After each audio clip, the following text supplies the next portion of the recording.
deputies as well. Thank now you, Mr. recognize the Chairman. gentlelady. Thank you all. You bet. Thank you. We now recognize the gentlelady from Florida, Ms. Lee. Thank you, Sheriff, for being with us here today, and to all of our witnesses. The testimony that we have heard today makes clear that the crisis and lawlessness at our southern border is endangering every American community. Drug cartels and human traffickers are exploiting our failure to secure the southern border, and their criminal activities are eroding community safety across America. In my community, authorities in Polk County confiscated recently 11 pounds of fentanyl. Following this drug bust, our state's Attorney General Ashley Moody announced that authorities had seized enough fentanyl in the last few months to kill every single Floridian. We have an obligation to take action to protect our communities, and we are a nation of laws. We have an obligation to enforce our laws, to secure our borders, and to keep our communities safe. I'd like to return, Mr. Dunn, to your testimony and first express my sincere condolences for your loss. As a mother, it is particularly important to me that we always remember that this isn't just a crisis of statistics, that this is a tragedy in individual American families that cannot be set right. I would appreciate it, sir, if you would do us the honor of sharing with us a little bit more about your son. What was he like? He was an athlete. He played football. He was an honor roll student.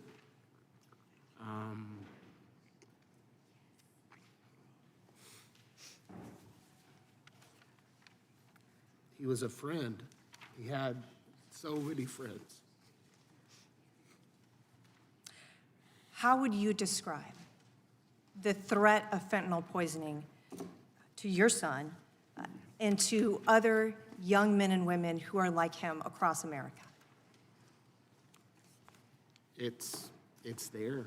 I mean, he was exposed to it by somebody that he considered a friend, and he unfortunately didn't survive. He had other friends days later that were poisoned also, and luckily they were saved.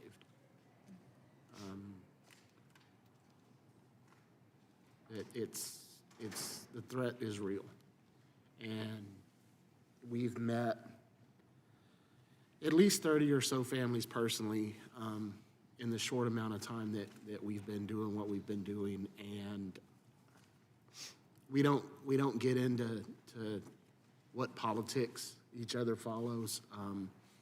I don't know the political affiliations of any of them.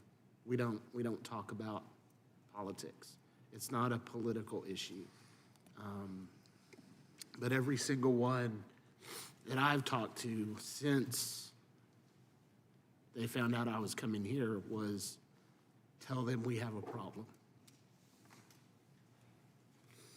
Could you tell us about your organization, the Forever 15 Project? We primarily speak to schools. We're really trying to reach the youth in our communities. We do public speakings at schools, churches, any organization that'll have us come out and speak. We've partnered with the Hays County Sheriff's Department. They do a presentation that presents facts and statistics on fentanyl, and then Janelle will tell our story to make it relatable to the young people we're talking to.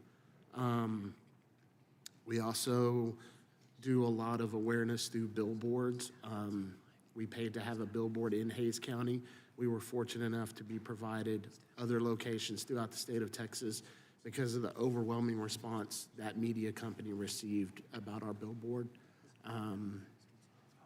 Just anything we can do to get the word out is what our focus is. And are there changes that you would like to see enacted or things that we can do to help ensure that another tragedy like this doesn't occur?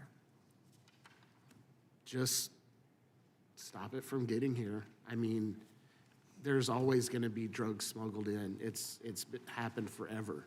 But, you know, in the last couple of years, not just fentanyl, but all narcotic smuggling has increased exponentially. And while that in and of itself is bad, fentanyl is far deadlier than any other drug out there. And it has a greater ability to kill more Americans than any other drug out there. Thank you, sir. Mr. Chairman, I yield the remainder of my time. Thank the gentlelady. The chair recognizes the